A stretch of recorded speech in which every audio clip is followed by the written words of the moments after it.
నమస్తే, welcome to our channel. నేను సిరి. So ఈరోజు మీ అందరి కోసం అయితే ఒక స్పెషల్ గెస్ట్ మన స్టూడియోలో ఉన్నారు.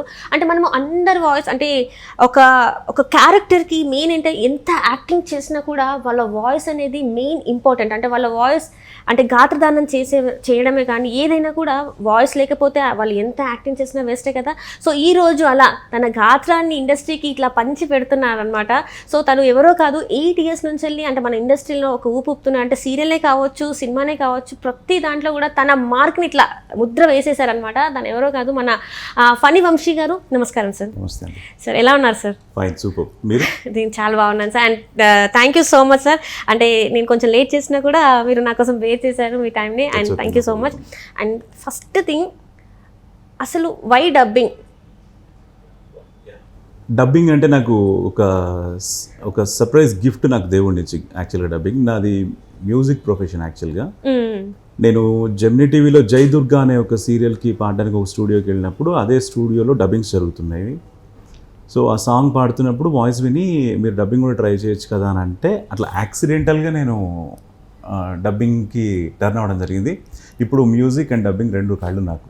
అంటే ఇప్పుడు మీరు మ్యూజిక్ అని చెప్పారు కదా, అంటే ఎన్ని ఇయర్స్ మీరు సాధన చేశారు?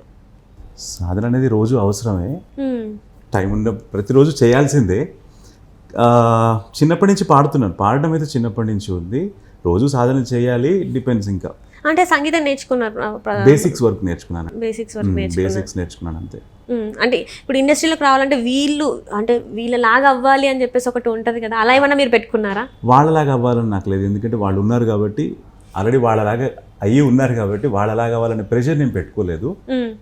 నా క్యాపబిలిటీ ఏంటి, నేను ఎంతవరకు ఈదగలనో అంతవరకు ఖచ్చితంగా లైఫ్ నాకు ఎంతవరకు శక్తి ఉంటుందో, నేను ఎంతవరకు చేయగలను ది బెస్ట్ ఇవ్వాలనేది నాకు. అంతే కానీ వాళ్ళలాగా వీళ్ళలాగా అని పెట్టుకోలేదు, ఎందుకంటే ఆల్రెడీ లెజెండ్స్ అట్లా ఉన్నారు.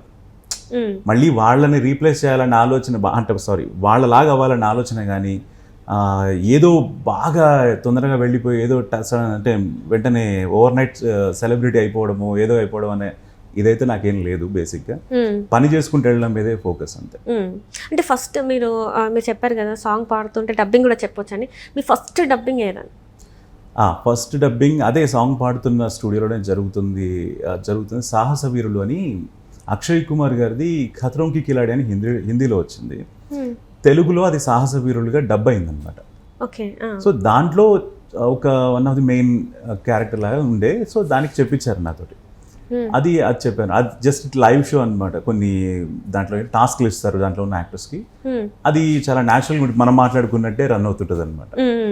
దాంట్లో ఒకటి చెప్పాను అంతే. సో దాని తర్వాత కంటిన్యూగా అంటే మీకు బ్రేక్ అంటే దీంతోని ఫణి వంశీ అని చెప్పేసి ఇండస్ట్రీలో తెలిసిన ఇదేంటి? ఆ డైలాగ్ అంటారా, లేకపోతే ఒక యాడ్ అంటారా, లేకపోతే సీరియల్ అంటారా?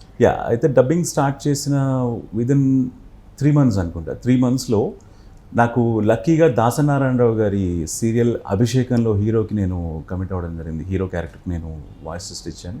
సో సెలెక్ట్ అయింది. ఫస్ట్ అభిషేకం అనే సీరియల్తో నేను స్టార్ట్ చేశాను. కెరియర్ స్టార్ట్ అయింది. అంటే స్ట్రైట్ సీరియల్స్. అంటే నేను అదే మీకు చెప్పాను కదా, ఇందాక సాంగ్ పాడుతున్నప్పుడు డబ్బింగ్ అడిగారని చెప్పాను కదా, అక్కడి నుంచి ఒక 3 months లోపే ఇదంతా. ఆ తర్వాత వెంటనే రాఘవేంద్రరావు గారికి సంబంధించిన ప్రొడక్షన్ హౌస్ నుంచి వచ్చిన కోయిలమ్మ, సాయి కిరణ్ గారు హీరోగా వచ్చింది. సో కొంచెం గ్యాప్లో ఈ 2 సీరియల్స్కి నేను కమిట్ అవ్వడం జరిగింది అనమాట, హీరోస్కి.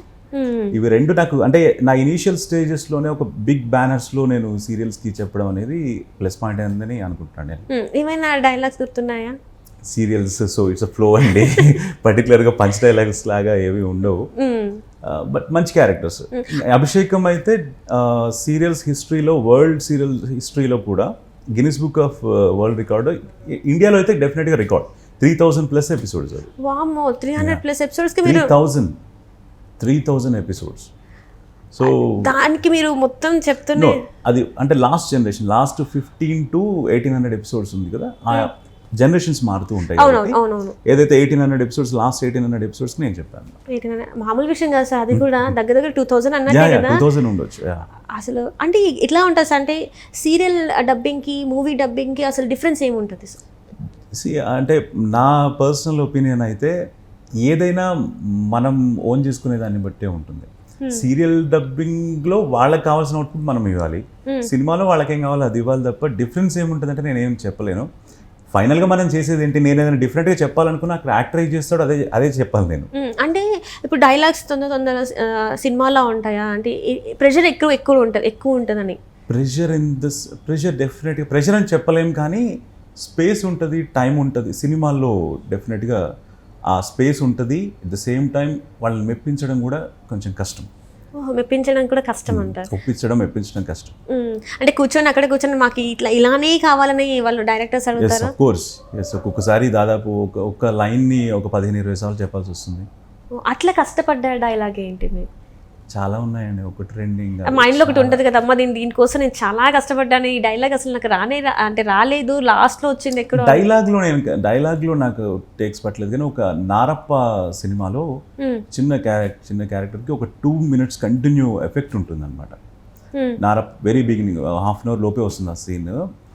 ఆ కంటిన్యూస్ ఎఫెక్ట్కి నాకు దాదాపు ఒక 16-17 టేక్స్ పట్టాయి. అది ఓకే చేయించుకోవడానికి, అది ఓకే చేయండి, నేను చెప్పడానికి కాదు, నేను చెప్పింది వాళ్ళు ఓకే చేసుకోవడానికి. అదేంటి సార్?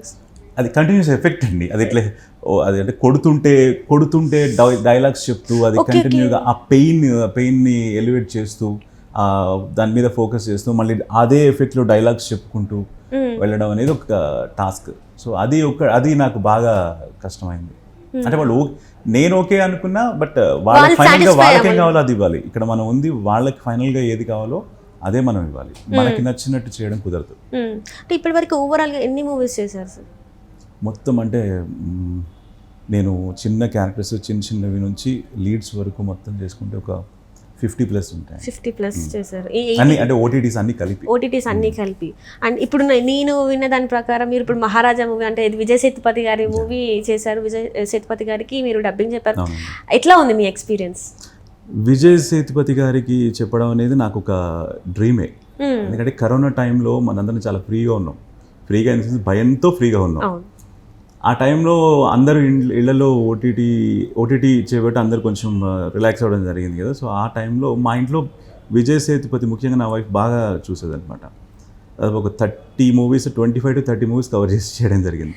సో ఆ టైంలో అప్పటి వరకు ఆయన మీద ఒక యాక్టర్ అనుకున్నాను, బట్ ఆ సినిమాలు చూసిన తర్వాత డెఫినెట్గా ఏదో ఒక రోజు అవకాశం వస్తే నాకు చెప్పాలి అని అనుకుంటాను.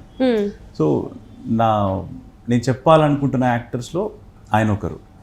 కరెక్ట్గా బై గాడ్స్ గ్రేస్ ఆయన 50వ సినిమాకి విజయ్స్ 50 మక్కల్ సెల్వన్స్ 50th మూవీ అని పడ్డప్పుడు వాయిస్కి వెళ్ళి వాయిస్ ఇవ్వడం జరిగింది. ఓకే అయింది. ఫైనల్గా సినిమా కూడా రిలీజ్ అయ్యి బాగా ఆడుతుంది, ప్రేక్షకులందరూ ఆదరిస్తున్నారు. రైట్. అందులో ఒక డైలాగ్. ష్యూర్ అండి.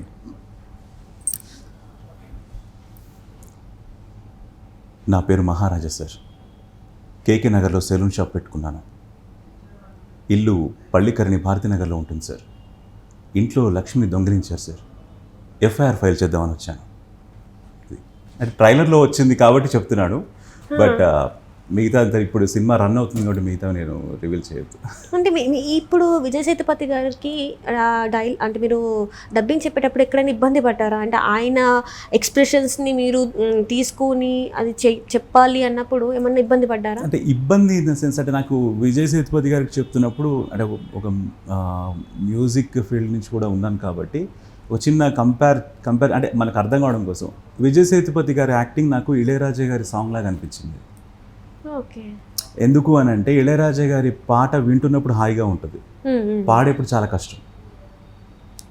సో ఆయన యాక్టింగ్ మనందరికీ చాలా సింపుల్గా అంటే చాలా మనలాగానే చేస్తున్నారు కదా అని అనిపిస్తుంది, కానీ ఆ కళ్ళల్లోనే మొత్తం క్యారెక్టర్ నేచర్ని అంతా కూడా ఎక్స్ప్రెస్ చేస్తూ దాంట్లో నిలిచిపోయి ఉంటారండి. సో నేనైతే సినిమా మొత్తం ఆయన ఐస్ని బేస్ చేసుకునే డైలాగ్స్ నేను అర్థం చేసుకుని చెప్పడం జరిగింది. సో ఈ సందర్భంగా మీరు తీశారు కాబట్టి మా ఇన్ఛార్జ్ సోము గారికి అండ్ ఇంజనీర్ రాజేష్ గారికి, పాటలు రాసిన వసంత్ గారికి కూడా థ్యాంక్స్ చెప్తున్నాను అందరికీ. సూపర్. అంటే చాలా మందికి ఏంటంటే డబ్బింగ్ కెరియర్ తీసుకోవాలి అంటే చాలా ఆలోచిస్తూ ఉంటారు. అంటే లైఫ్ ఇండస్ట్రీలో ఎప్పుడెట్లా ఉంటుందో తెలీదు, మరి డబ్బింగ్ ఆర్టిస్ట్గా వాళ్ళు ముందుకెళ్ళాలి అంటే కొంచెం ఆలోచిస్తూ ఉంటారు. నిజంగా మరి ఇండస్ట్రీలో డబ్బింగ్ ఆర్టిస్ట్కి లైఫ్ ఉందంటారా?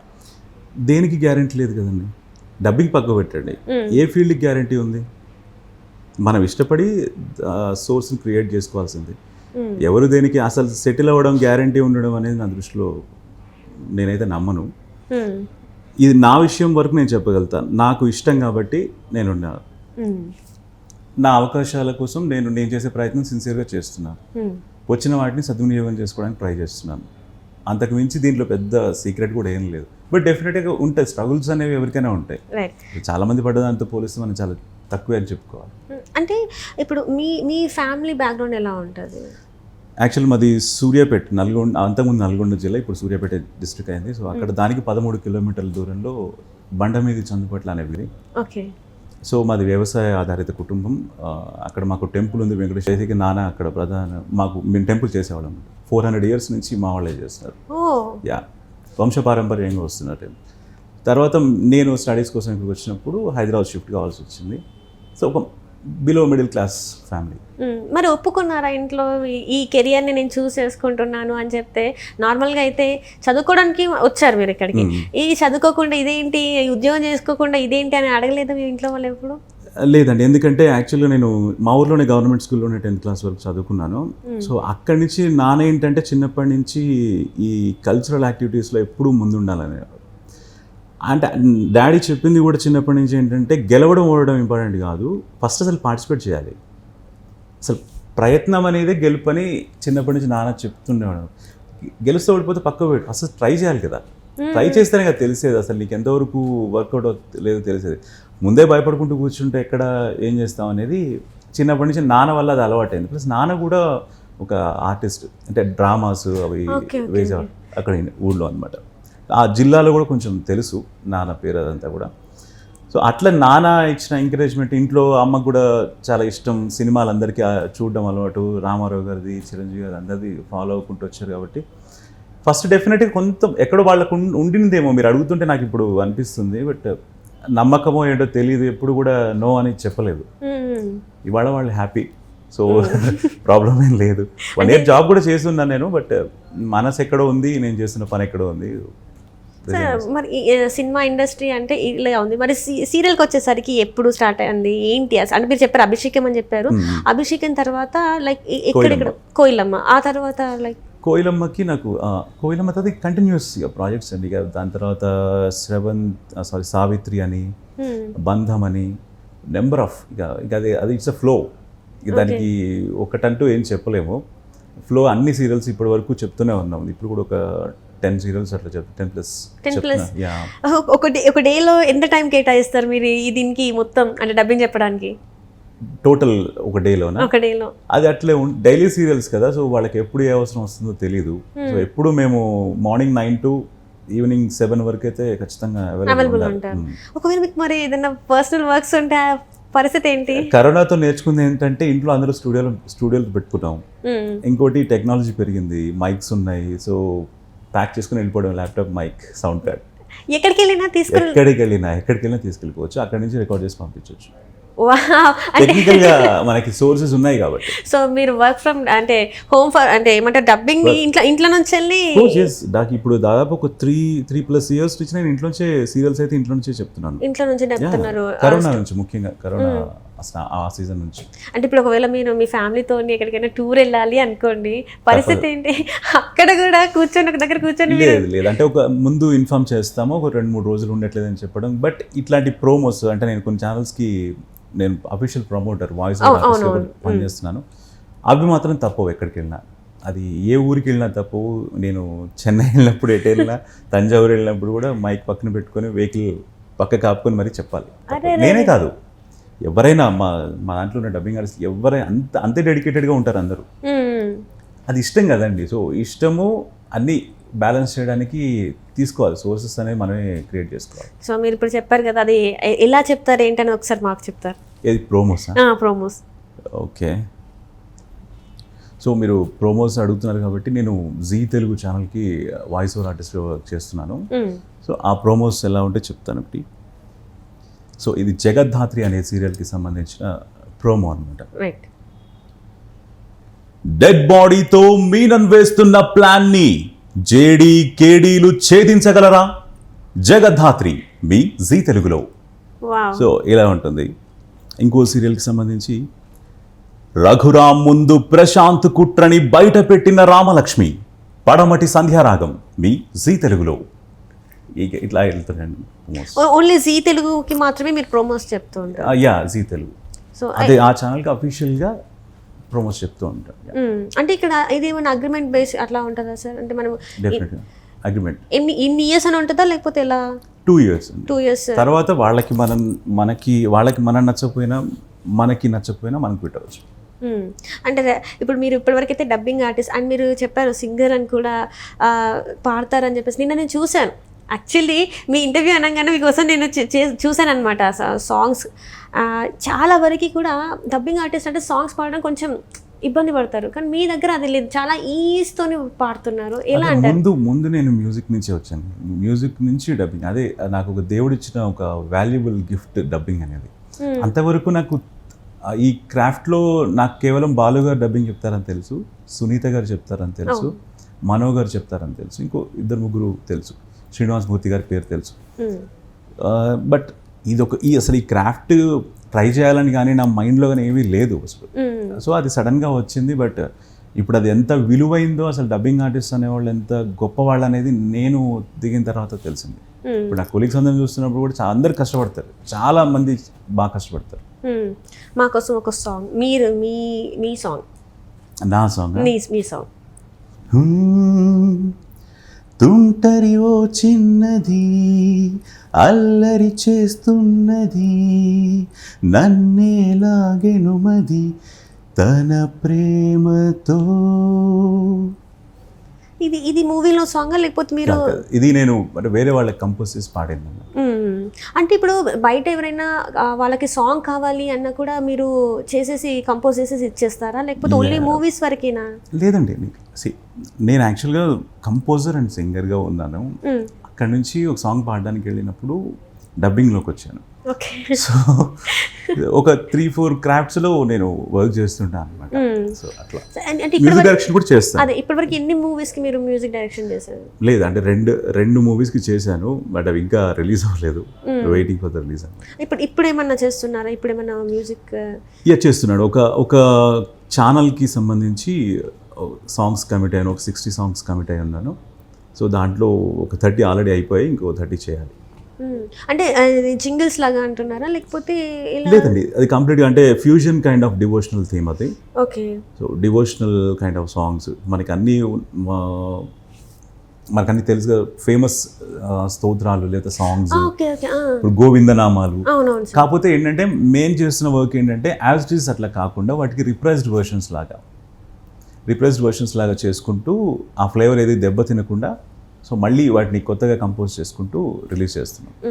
అంటే ఇప్పుడు ఇండస్ట్రీలో మీకు ఇష్టమైన మ్యూజిక్ డైరెక్టర్ అండ్ మీకు ఇష్టమైన పాట ఏదైనా ఉందా?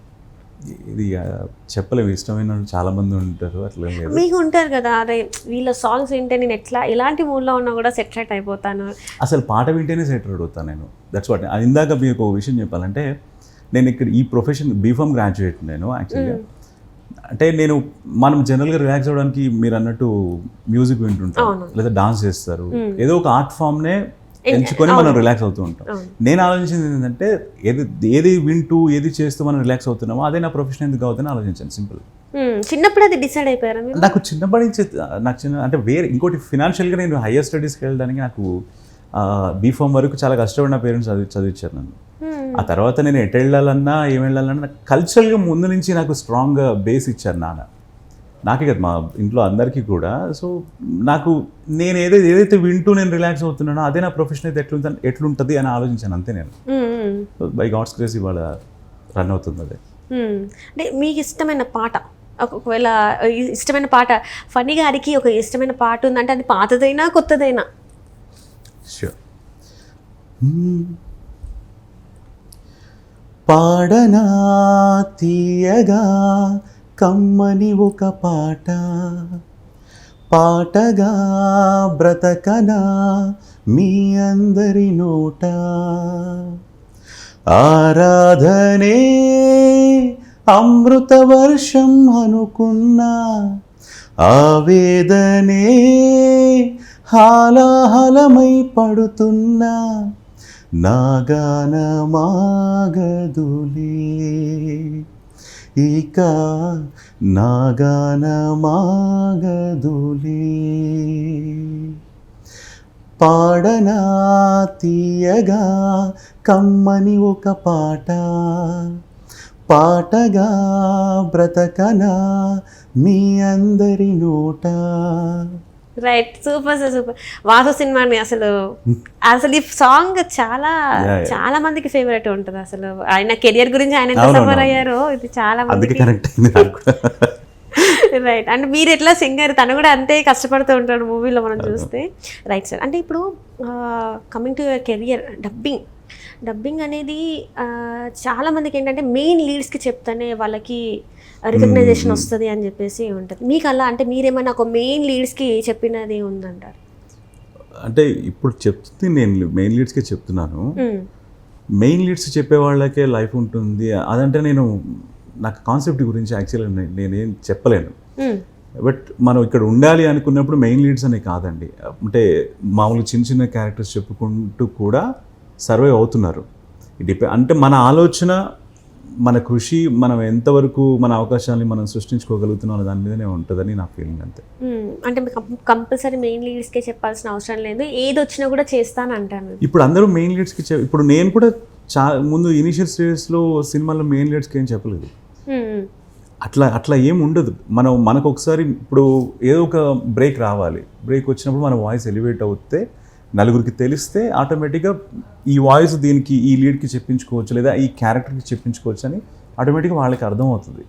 అట్లా మనకి మన వాయిస్కి ఒక రికగ్నిషన్ వచ్చిందాక ఓపిక పట్టడం అనేది అవసరం. రైట్. అంటే ఇప్పుడు మీ వాయిస్ ఉంది, మీ వాయిస్ మీరు కాపాడుకోవడానికి మీరు ఎలాంటి ఎక్సర్సైజెస్ చేస్తారు? అంటే ఎప్పుడు మైక్ ముందే ఉంటాను కాబట్టి అదే ప్రాక్టీస్ అండి, సపరేట్గా అయితే ఏమీ లేదు. అయితే పాట లేకపోతే మాట.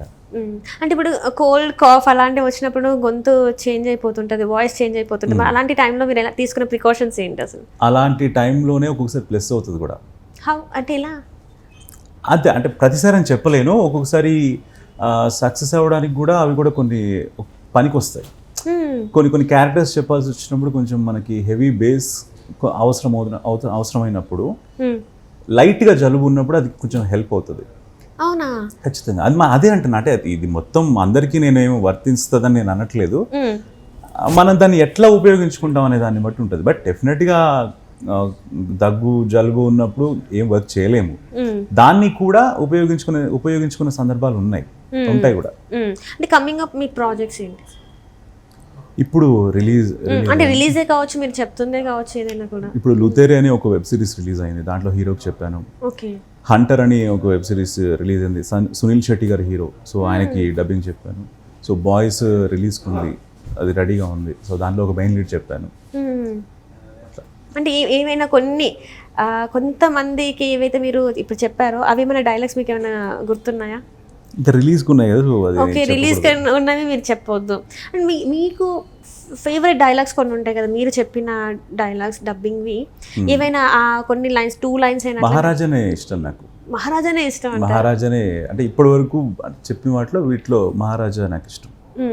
అండ్ ఎప్పుడైనా మీరు కలిసారా? ఇప్పుడు విజయ్ సేతుపతి గారే ఉన్నారు, మీరు డబ్బింగ్ చెప్పారు తెలుగులో, తనని కలవడం జరిగిందా? లేదు, అసలు అక్కడ దాకా రాదు అది. అంటే డబ్బింగ్ చెప్తున్నప్పుడు మాకు డబ్బింగ్ ఇన్ఛార్జీలతో వాళ్ళతోనే ఇంటరాక్షన్ ఉంటుంది తప్ప యాక్టర్స్ దాకా వెళ్ళే ఛాన్స్ ఉండదు. ఇప్పుడు మొత్తం అన్ని ఛానల్స్లలో ఎన్ని సీరియల్స్ మీరు కంప్లీట్ చేశారు, ఇంకెన్ని సీరియల్స్ చేస్తున్నారు? సీరియల్స్ అయితే అది ఒక 50 ఉంటాయండి, 50 సీరియల్స్ దాకా డబ్బింగ్ అన్ని కలిపి, అంటే వెబ్ సిరీస్తో కలిపి చెప్తున్నాను. ఓకే. సో అన్ని కలిపి ఒక 50 దాకా ఉంటాయి. ఇప్పుడు చెప్తున్నా ఒక 10+ ఉంటాయి. ఇప్పుడు చెప్పేది 10+ ఉంటాయి. ఈటీవీలో కృష్ణలో సూర్యపుత్ర కర్ణలో కృష్ణుడికి డబ్బింగ్ చెప్తున్నాను. పొద్దున్న జై గణేష్ అని వస్తుంది, సో దాంట్లో శివుడికి చెప్తున్నాను.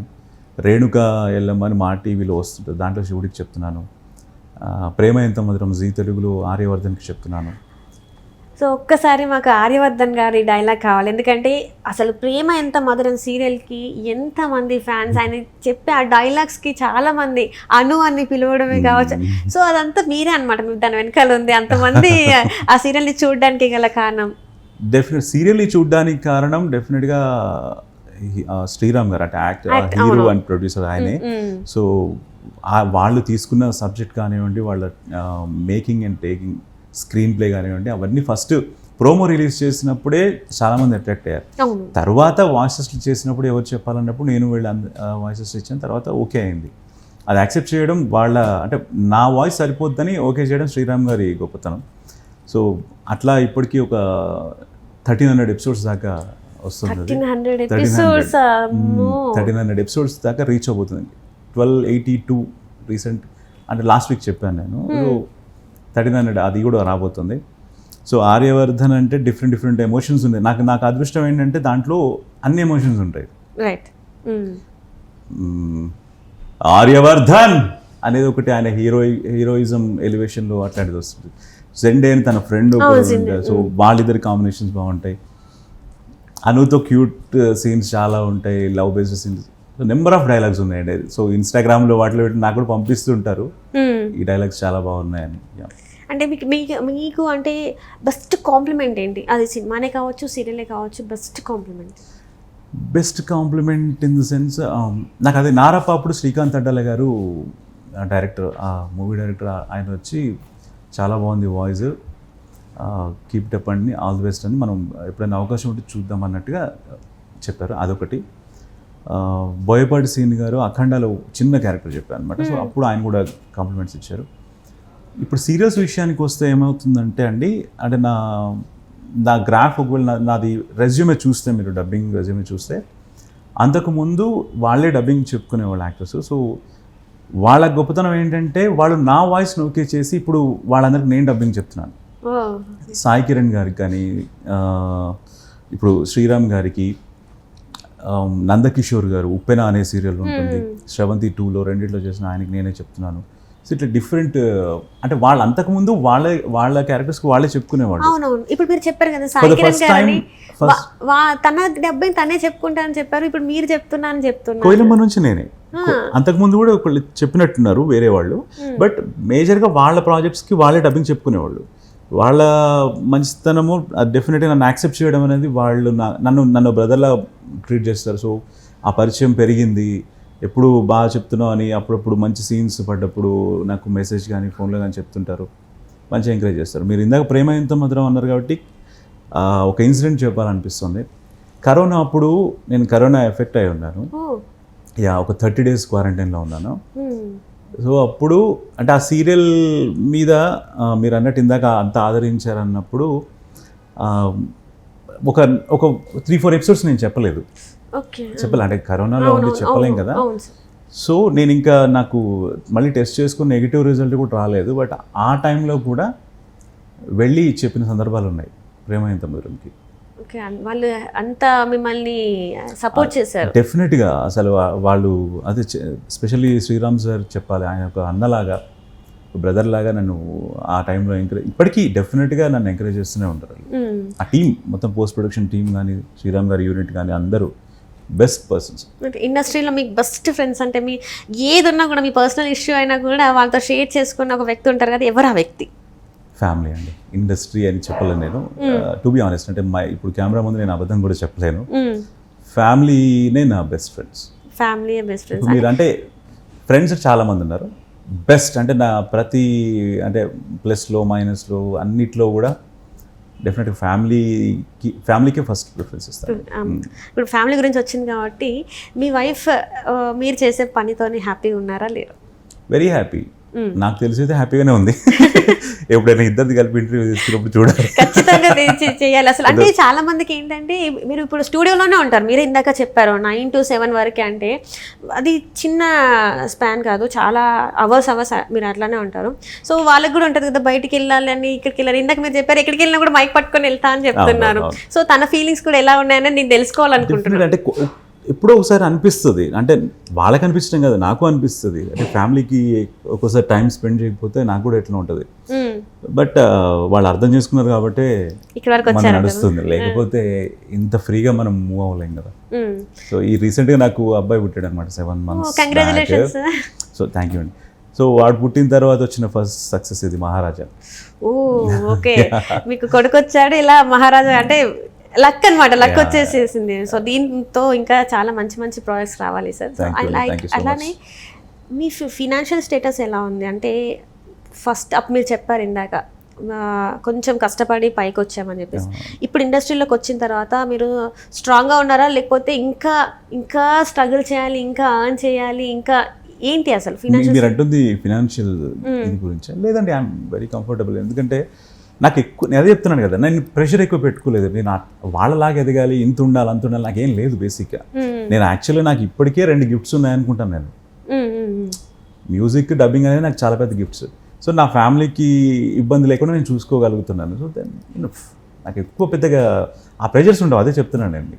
అంటే ఇండస్ట్రీలో కొన్ని నెగిటివ్ పాయింట్స్ కూడా ఉన్నాయి, లైక్ చాలా ఉన్నాయి. అది అమ్మాయిలకి సంబంధించింది కావచ్చు. ఇప్పుడున్న ఇండస్ట్రీ అంటే మీరు వచ్చినప్పటికీ ఇప్పుడున్న ఇండస్ట్రీకి మీరు ఏమన్నా తేడా చెప్పగలుగుతారా?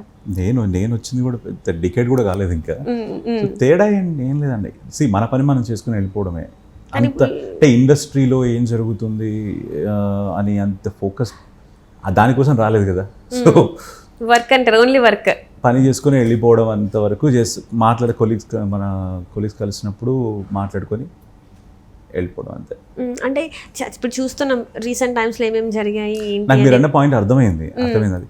దాని మీద కామెంట్ అంటే నేను పర్సనల్గా ఏం చేయాలంటే ఏం చేస్తాం, డెఫినెట్గా ఆ ఇబ్బందులు ఎదుర్కొంటున్న వాళ్ళందరికీ అది ఖచ్చితంగా బాధాకరమే. డెఫినెట్గా దాన్ని ఖండించాలి. ఎవరికి ఏ ఇబ్బంది ఎదురవుతున్నా కూడా ఖండించాల్సిందే. అటువంటి కాకుండా జాగ్రత్త పడాల్సిన అవసరం అయితే ఖచ్చితంగా ఉంది. ఇప్పుడు చాలామంది ఏంటంటే ఇంక ఇండస్ట్రీలోకి ఎవరైనా వస్తున్నారంటే యంగ్స్టర్స్ రావాలి అంటే పేరెంట్స్ అయితే ఆబ్జెక్ట్ చేస్తున్నారు, ఇట్లా ఉంది బికాస్ ఆఫ్ దీస్ థింగ్స్. జనాలు యూట్యూబ్లో ఇంకా బాగా న్యూస్లన్నీ ఎక్కువ అయిపోయేసరికి యంగ్స్టర్స్ అయితే రావద్దు అని చెప్తున్నారు. సో వాళ్ళు ఎలాంటివి జాగ్రత్తలు తీసుకుంటే మంచిది అంటారు? మరి అది ఓన్ డెసిషన్ అంటున్నాను. ఇప్పుడు నేనేం చేయాలనేది నేనే నిర్ణయం తీసుకోవాలి. ఇప్పుడు నాకెవరు నేను ఇట్లా వెళ్ళాలని నాకు ఎవరు చెప్పలేదు, అసలు నాకెవరు తెలీదు. నేను ఇండస్ట్రీకి వచ్చినప్పుడు కూడా ఎవరు అసలు సపోర్ట్ ఏది లేదు.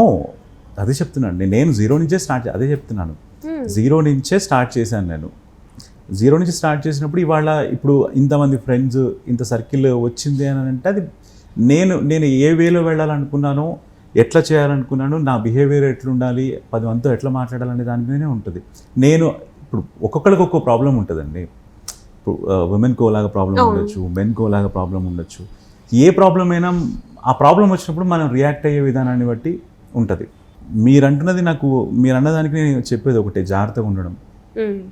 అండ్ ఇంకో విషయం, మేము ఇప్పుడు సినిమాలు ఇవన్నీ వర్క్ చేస్తుంటాం కదా, చాలామంది ఎడిట్స్ ఉన్నారు, ఉమెన్ అసిస్టెంట్ డైరెక్టర్స్ చాలామంది వర్క్ చేస్తున్నారు.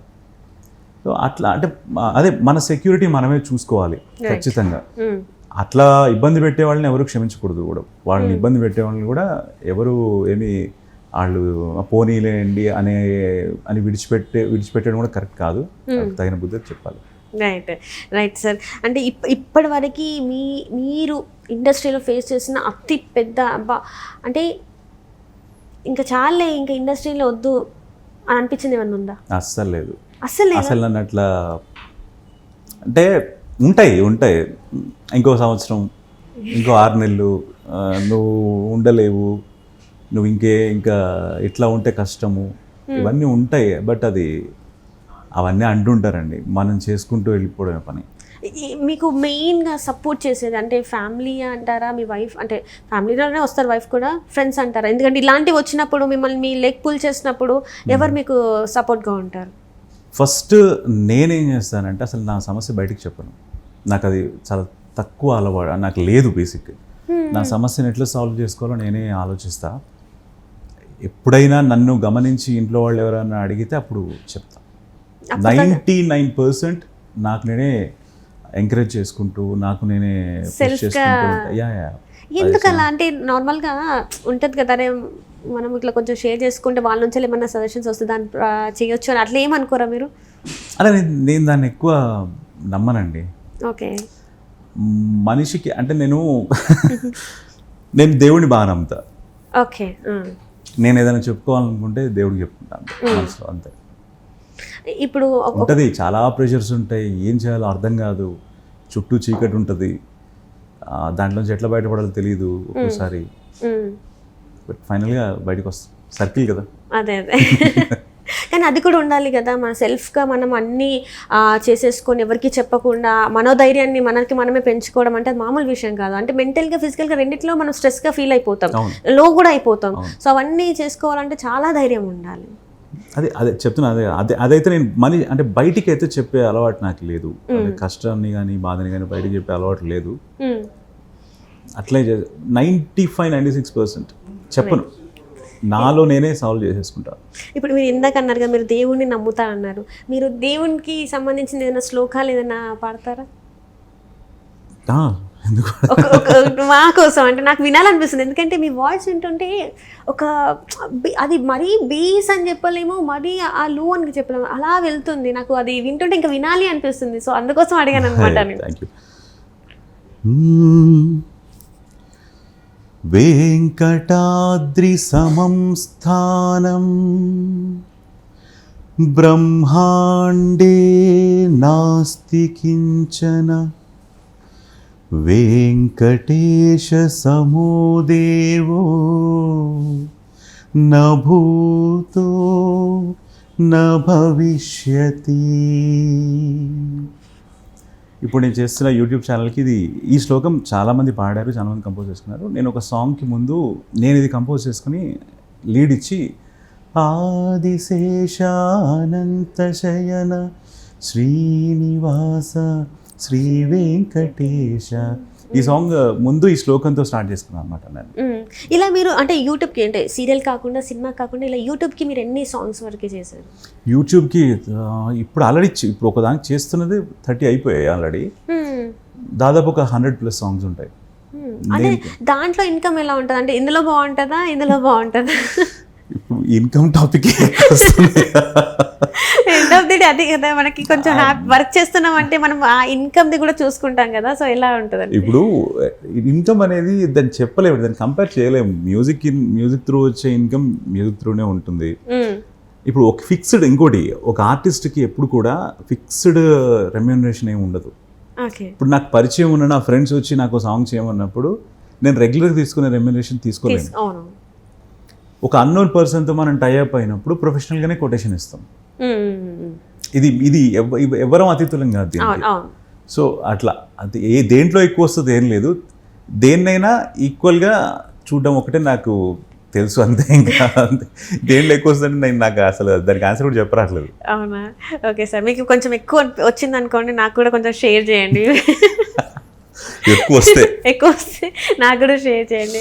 Right sir, right. Thank you so much sir, me valuable టైంని మా స్టూడియోకి వచ్చి మాతో స్పెండ్ చేసి, అండ్ మీరు చాలా చాలా విషయాలు అంటే మీ పర్సనల్ లైఫ్లో విషయాలు, ప్రొఫెషన్ గురించి కూడా మాకు చాలా బాగా వివరించారు, ఎలా ఉండాలో కూడా చెప్పారు. Thank you so much. And అలానే మీ ఫ్యూచర్ ప్రాజెక్ట్స్ కూడా ఇంకా చాలా